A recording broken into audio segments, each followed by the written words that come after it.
Hi friends, फिर से स्वागत है आपके अपने यूट्यूब चैनल पे। आज हम पढ़ेंगे Delhi police constable previous years papers जो 16 दिसंबर 2020 को सेकंड शिफ्ट में हुआ। 1 से 25 तक के क्वेश्चनों का अध्ययन हम पिछले वाले वीडियो में कर चुके हैं। 26 से 50 तक के क्वेश्चनों का अध्ययन इस वीडियो में करेंगे। जीके से संबंधित क्वेश्चन है, सभी क्वेश्चनों को विस्तार से पढ़ेंगे। जो क्वेश्चन इंपॉर्टेंट होगा एग्जाम की दृष्टि से, उनसे रिलेटिव जो क्वेश्चन बनेंगे उन क्वेश्चनों का अध्ययन भी इसी वीडियो में करेंगे हम। तो हमारा सबसे पहला क्वेश्चन है, ब्रेन के मैदान निम्नलिखित में से किस राज्य में स्थित है। यहाँ 4 ऑप्शन दिए गए हैं, पश्चिम बंगाल, आंध्र प्रदेश, अरुणाचल प्रदेश और असम। तो हमारा राइट आंसर क्या है? पश्चिम बंगाल। राइट आंसर क्या है? पश्चिम बंगाल। ब्रेन के मैदान पहले क्या है, उत्तरी जो बंगाल के इलाके में थे, जो ज्यादातर अभी क्या है बांग्लादेश के अंदर है। नेक्स्ट क्वेश्चन, हमारा नेक्स्ट क्वेश्चन है, विनिर्माण उद्यम तथा उद्यम प्रदान करने वाली सेवाएं जिनका संयंत्र और मशीनरी या उपकरण पर 50 करोड़ से अधिक का निवेश नहीं है और वार्षिक कारोबार 250 करोड़ से अधिक नहीं है, डैश के रूप में वर्गीकृत है। तो यहाँ 4 ऑप्शन दिए गए हैं वही। पहला ऑप्शन है सूक्ष्म उद्योग, दूसरा ऑप्शन है कुटीर उद्योग, तीसरा ऑप्शन है मध्यम उद्योग, चौथा ऑप्शन है लघु उद्योग। जिनका कारोबार 250 करोड़ से अधिक नहीं है और 50 करोड़ से अधिक का निवेश नहीं है, तो वो कौन से हैं? मध्यम उद्योग। Third answer right answer. Next, निम्नलिखित में से कौन विशिष्ट ताप पर हवादारा जलवाष्प को धारण कर सकने की तुलना में हवादारा धारित जलवाष्प का मापन करती है? तो पहला है विशिष्ट आर्द्रता, सेकंड है उष्मांक, थर्ड है निरपेक्ष आर्द्रता, फोर्थ है सापेक्ष आर्द्रता। तो यहाँ राइट आंसर क्या है? सापेक्ष आर्द्रता। फोर्थ आंसर राइट आंसर है। नेक्स्ट क्वेश्चन, 8वीं पंचवर्षीय योजना किस वर्ष में शुरू की गई? तो यहाँ 4 ऑप्शन दिए गए हैं, 1992, 1986, 1988, 1990। तो 8वीं पंचवर्षीय योजना शुरू कर 1992 के अंदर शुरू की गई, जिसका ड्यूरेशन था 1997 तक। मैं आपको इससे क्वेश्चन में जाने से पहले यह बता देता हूं कि पंचवर्षीय योजना हर 5 वर्ष के लिए केंद्र सरकार द्वारा देश के लोगों के आर्थिक और सामाजिक विकास के लिए शुरू की जाती है। पंचवर्षीय योजना एक केंद्रित और एकीकृत राष्ट्रीय आर्थिक कार्यक्रम है। 1947 से 2017 तक भारतीय अर्थव्यवस्था का नियोजन की अवधारणा का ये आधार था। इसी योजना आयोग 1951 से 2014 और नीति आयोग 2015 से 2017 तक द्वारा विकसित, निष्पादित और कार्यान्वित की गई पंचवर्षीय योजना के माध्यम से किया था। इसका पदेन अध्यक्ष जो प्रधानमंत्री के साथ उपाध्यक्ष भी होता है। आयोग के पास एक मनोनीत उपाध्यक्ष भी होता था, जिसका पद एक कैबिनेट मंत्री के बराबर था। और इसका जो पहला पंचवर्षीय योजना थी वो 1951 से 1956 तक थी, और दूसरी 1956 से 1961, तीसरी 1961 से 1966, 1966 से लेकर 1969 तक। ये इंपॉर्टेंट है, आप सोचने वाली बात है कि इसमें योजना अवकाश था। योजना अवकाश कब था? 1966 से लेकर 1969 तक। ये क्या था? योजना अवकाश। फिर चौथी पंचवर्षीय योजना थी 1969 से 1974, पांचवी थी 1974 से 1978। फिर रोलिंग प्लान था। रोलिंग प्लान था वो कब था? 1978 से 1980। छठी योजना थी 1980 से 1985। सातवीं योजना थी 1985 से 1990। आठवीं योजना जो हमारे क्वेश्चन में है, तो इसका हमारा राइट आंसर था फर्स्ट आंसर 1992 से लेकर 1997 तक था। नौवीं योजना है 1997 से 2002 तक। 10वीं योजना है 2002 से लेकर 2007 तक। 11वीं योजना है 2007 से लेकर 2017 तक 12 तक। 12वीं योजना है 2012 से लेकर 17 तक। नेक्स्ट क्वेश्चन हमारा, अगस्त 2020 तक की स्थिति के अनुसार राष्ट्रीय शेयर बाजार के प्रबंध निदेशक और सीईओ कौन थे? चार ऑप्शन दिए गए हैं, विक्रम लिमे, अनुराधा राव, गिरीश चंद्र चतुर्वेदी, एस सुदर्शन। तो हमारा राइट आंसर क्या है, Vikram Limaye first. Next question है हमारा, आत्मनिर्भरता की प्रगतिशील उपलब्धि निम्नलिखित में से किस पंचवर्षीय योजना का उद्देश्य था। अभी थोड़ी देर पहले हमने पढ़ा कि पंचवर्षीय योजना कब कब लागू हुई थी। अरे यहाँ है कि आत्मनिर्भरता की प्रगतिशील उपलब्धि के लिए कौन सी पंचवर्षीय योजना का उद्देश्य था। तो हमारी चौथी पंचवर्षीय योजना का उद्देश्य आत्मनिर्भरता की प्रगतिशील उपलब्धि के लिए था। चौथी जो पंचवर्षीय योजना थी वो कब थी, 1969 से लेकर 1974 तक। इसके अलावा भी इसका जो मुख्य उद्देश्य था शिक्षा के मानकों में सुधार था। नेक्स्ट, किस नियम में कहा गया है कि सभी गैसों के समान आयतन में दाब व ताप की समान अवस्था के अंतर्गत अणुओं की संख्या समान होती है। यहाँ चार ऑप्शन दिए गए हैं। पहला ऑप्शन है अवागाद्रो का नियम, दूसरा ऑप्शन है बाइल का नियम, थर्ड ऑप्शन है फैराडे का नियम, फोर्थ ऑप्शन है चार्ल्स का नियम। तो हमारा राइट आंसर क्या है, अवागाद्रो का नियम। तो फर्स्ट ऑप्शन राइट आंसर है। अब मैं आपको बता देता हूं अवागाद्रो का नियम क्या है। अवागाद्रो का नियम डाल्टन के परमाणु सिद्धांत के निष्कर्षों और गायों के संयोजन के गे-लुसाक के नियमों को जोड़ता है। यह बताता है कि तापमान और दाब की समान स्थितियों के तहत सभी गैसों के बराबर मात्रा में समान अणु होते हैं। गणितीय रूप में इसको क्या करते हैं, V समानुपाती होता है N के रूप में लिखा जाता है। और N क्या है, यहाँ गैस के मोलों की संख्या है। ये क्या है, मोल्स की संख्या है, मोल्स की संख्या है।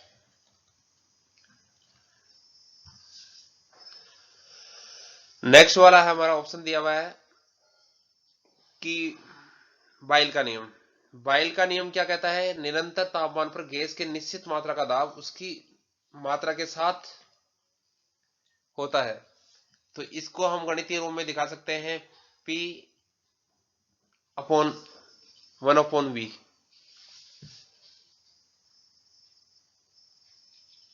नेक्स्ट जो दिया हुआ है फैराडे का नियम।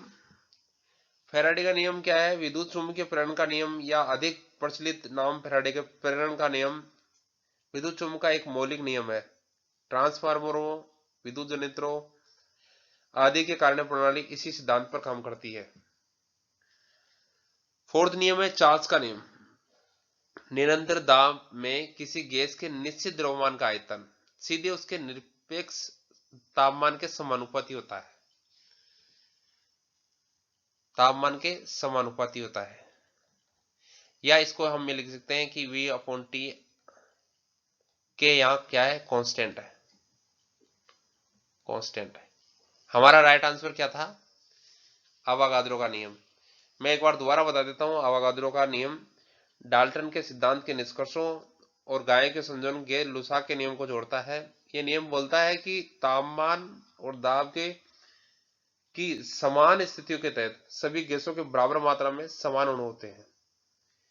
और यदि हम एक मोल में अणुओं की संख्या देखें तो अवागाद्रो के नियम के अनुसार क्या होती है, 6.022 10⁻23। कितनी होती है, एक मोल्स में अणुओं की संख्या, 1 मोल में 6.022 10⁻23 ये होती है। नेक्स्ट क्वेश्चन, ओटनथुल भारत के निम्नलिखित में से किस राज्य से संबंधित एक नृत्य शैली है। चार ऑप्शन दिए गए हैं वही। पहला ऑप्शन है कर्नाटक, दूसरा है केरल, तीसरा है तमिलनाडु, चौथा है आंध्र प्रदेश। तो हमारा राइट आंसर क्या है, केरल। ओटनथुलन का मलयालम भाषी नृत्य है। 18वीं सदी में कुंचन नंबियर के द्वारा यह अस्तित्व में लाया गया और यह मलयालम भाषा के 3 प्रमुख कवियों में से एक कवि थे। यह नृत्य मृदंग और इडका वाद्य यंत्रों के साथ किया जाता है। हमारा नेक्स्ट क्वेश्चन है, कैनेडा नामक फफूंद निम्नलिखित में से किस बीमारी के कारण बनता है। यह चार ऑप्शन दिए गए हैं। पहला है हेपेटाइटिस, दूसरा है थ्रस, तीसरा है टाइफाइड, चौथा है इसके बीज। तो यहाँ राइट आंसर क्या है? थ्रस। कैनेडा नामक फफूंद जो से होने वाला संक्रमण, इसे खमीर संक्रमण भी कहते हैं। नेक्स्ट क्वेश्चन, निम्नलिखित में से किसने भारत में कुषाण साम्राज्य की नींव रखी थी? यहाँ चार ऑप्शन दिए गए हैं। कुजला, कर्णफिशेस, विम कर्णफिशेस, थर्ड ऑप्शन है वशिष्क, चौथा ऑप्शन है हुविस्क। तो पहला आंसर राइट आंसर है। नेक्स्ट,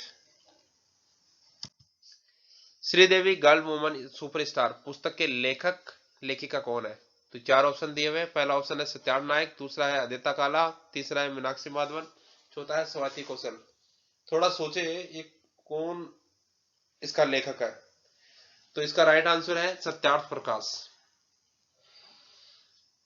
नेक्स्ट, गौतमी पुत्र सातकर्णी जिन्हें एका ब्राह्मण के नाम से भी जाना जाता है, किस राजवंश से संबंधित थे? यहाँ चार ऑप्शन है, श्रुंग, शक, सातवाहन और मौर्य।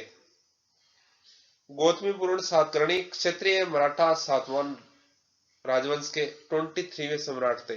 किसके थे? सातवाहन के 23वें सम्राट थे। गौतमीपुत्र सातकर्णी के पिता का नाम शिवास्ति और माता का नाम गौतमी बलश्री था। गौतमीपुत्र सातकर्णी सातवाहन वंश के सबसे महान शासक थे।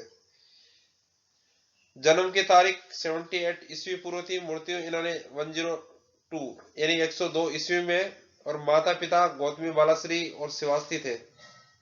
बच्चे इनके दो थे, वशिष्ठ पुत्र सातकर्णी और वशिष्ठ पुत्री पुलवामी। नेक्स्ट क्वेश्चन है, संविधान 14वां संशोधन अधिनियम 1962 में निम्नलिखित में से कौन सा केंद्र शासित प्रदेश शामिल किया नहीं था? यहाँ चार ऑप्शन दिए गए हैं, लक्षद्वीप, पौंडीचेरी, दमन एंड दीव, गोवा। तो यहाँ राइट आंसर था लक्षद्वीप। लक्षद्वीप उसमें शामिल नहीं था। नेक्स्ट, बैंजो किस प्रकार का वाद्य यंत्र है? पहला ऑप्शन है तूर्य वाद्य यंत्र, दूसरा ऑप्शन है सुशिर वाद्य यंत्र, थर्ड ऑप्शन है तंतु वाद्य यंत्र, फोर्थ ऑप्शन है आघाती वाद्य यंत्र। तो यार राइट आंसर है तंतु वाद्य यंत्र।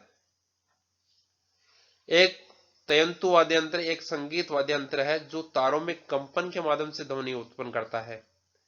संयुक्त परिवार में सबसे आम संयुक्त वाद्य यंत्र गिटार, इलेक्ट्रिक बास, वायलिन, वायलो, सेलो, डबल बास, बेंजो, मेडालिन, गिटार और वीणा है। नेक्स्ट क्वेश्चन, प्रसिद्ध हैरी पॉटर पुस्तक श्रृंखला के लेखक की लेखिका कौन है? तो यहाँ राइट आंसर है, यह हैरी पॉटर पुस्तक बहुत ही प्रसिद्ध पुस्तक है जो कई पार्टों में छपी हुई है। चार ऑप्शन है यहाँ, Agatha Christie, Dan Brown, Enid Blyton, J K Rowling. तो यार राइट आंसर क्या है? J K Rowling. नेक्स्ट क्वेश्चन, कर्ण संवेद नामक स्वास्थ्य समस्या शरीर के किस अंग से संबंधित है, जिसको बोलते हैं टीनिटस? पहला ऑप्शन है आमाशय, दूसरा ऑप्शन है फेफड़े, थर्ड ऑप्शन है कान, फोर्थ ऑप्शन है यकृत। तो यार राइट आंसर क्या है? कान। Next question, Thomas Cup trophy किस खेल से विश्व वर्चस्व का प्रतीक है? चार ऑप्शन है, शतरंज, तलवारबाजी, badminton, ice hockey. Thomas cup 1939 में सर जॉर्ज थॉमस द्वारा अंतरराष्ट्रीय बैडमिंटन महासंघ द्वारा प्रबंधित पुरुषों की अंतरराष्ट्रीय टीम प्रतियोगिता की श्रृंखला हेतु दान किया गया था। इसके तत्कालीन अध्यक्ष थॉमस थे। उस वक्त में इसका सबसे पहला टूर्नामेंट 1948 से 49 में आयोजित किया गया था। उस वर्ष मलाया ने जीता था। तो ये किस से संबंधित है? बैडमिंटन से। नेक्स्ट क्वेश्चन, 2020 में महिलाओं का यूएस ओपन जीतने वाली नाओमी ओसाका किस देश की निवासी है? चार ऑप्शन दिए गए, जापान, दक्षिणी कोरिया, चीन, थाईलैंड। तो यहाँ राइट आंसर क्या है? जापान। नेक्स्ट क्वेश्चन है, भारत ने 1952 में ओलंपिक में अपना पहला व्यक्तिगत पदक किस स्थान पर प्राप्त किया था? यहां चार ऑप्शन दिए गए हैं। पहला है अटलांटा, दूसरा है हेलसिंकी, थर्ड है लंदन, फोर्थ है बीजिंग। तो इसके बारे में जानने से पहले मैं आपको बता देता हूं, खासाबा दादा साहेब जादव व्यक्तिगत स्पर्धा में ओलंपिक पदक जीतने वाले पहले भारतीय खिलाड़ी थे। जादव ने 1952 के हेलसिंकी ओलंपिक में कुश्ती में कांस्य पदक जीतकर भारत का परचम लहराया था। इससे पहले भारत में सभी पदक फील्ड हॉकी में आए थे, न कि व्यक्तिगत स्पर्धा में। तो पहला पदक किस में जीता था हमने? कुश्ती में 1952 के अंदर, और कहां पे? हेलसिंकी में। Second answer right answer. Next, Bharat में कौन सी पर्वत श्रृंखला सबसे युवा है? पूर्वी घाट, पश्चिमी घाट, सतपुड़ा श्रृंखला, हिमालय श्रृंखला। तो यार राइट आंसर क्या है? हिमालय श्रृंखला। नेक्स्ट क्वेश्चन है हमारा, भारत के संविधान के किस अनुच्छेद में यह प्रावधान है कि राष्ट्रपति या उपराष्ट्रपति के चुनाव में उत्पन्न विवाद सर्वोच्च न्यायालय द्वारा निपटाए जाएंगे? अनुच्छेद 60 में, अनुच्छेद 65 में, अनुच्छेद 80 में, अनुच्छेद 71 में। तो हमारा राइट आंसर क्या है? अनुच्छेद 71 में। नेक्स्ट क्वेश्चन, राष्ट्रीय सांख्यिकी कार्यालय द्वारा जारी आंकड़ों के अनुसार अप्रैल जून तिमाही के लिए भारत का सकल घरेलू उत्पाद कितने प्रतिशत तक घट गया है? ये ज्यादा इंपॉर्टेंट क्वेश्चन नहीं है क्योंकि ये पुराना पेपर है, फिर भी हम इसे देखना चाहेंगे। यहाँ चार ऑप्शन है, 15.9%, 23.9%, 20.8%, 22.1%। तो यह राइट आंसर है 23.9%। नेक्स्ट, भारतीय संविधान का निम्नलिखित में से कौन सा अनुच्छेद विधानमंडल के अवकाश में होने के दौरान अध्यादेशों को लागू करने के लिए राज्यपाल की शक्तियों से संबंध रखता है? अनुच्छेद 213, अनुच्छेद 223, अनुच्छेद 113, अनुच्छेद 123। तो यह राइट आंसर क्या है? अनुच्छेद 213। First answer right answer. Next, Yamuna और सतलज के बीच डैश नदी एकमात्र ऐसी नदी है जिसे पौराणिक सरस्वती नदी की वर्तमान उत्तराधिकारी मानी जाता है। तो यहाँ चार ऑप्शन दिए गए। पहला ऑप्शन है चिनाब, सेकंड ऑप्शन है रावी, थर्ड ऑप्शन है घग्गर, फोर्थ ऑप्शन है झेलम। तो यहाँ राइट आंसर क्या है? घग्गर। घग्गर को यमुना और सतलज के बीच एक ऐसी नदी माना जाता है कि पौराणिक सरस्वती नदी की वर्तमान उत्तराधिकारी माना जाता है जिसे। नेक्स्ट, ओलंपिक पदक पाने वाली पहली भारतीय महिला कौन थी? तो इसका राइट आंसर क्या है? कर्णम मल्लेश्वरी। सभी को पता है कर्णम मल्लेश्वरी भारत की महिला भारोत्तोलक थी। वे ओलंपिक खेलों में कांस्य पदक जीतने वाली प्रथम महिला खिलाड़ी थी। इनके नाम अर्जुन पुरस्कार है, पद्मश्री है। तो यहां राइट आंसर क्या हो गया? First, Karnam Malleswari. Thank you दोस्तों, वीडियो को पूरा देखने के लिए, समझने के लिए और एग्जाम के लिए बेस्ट विशेष।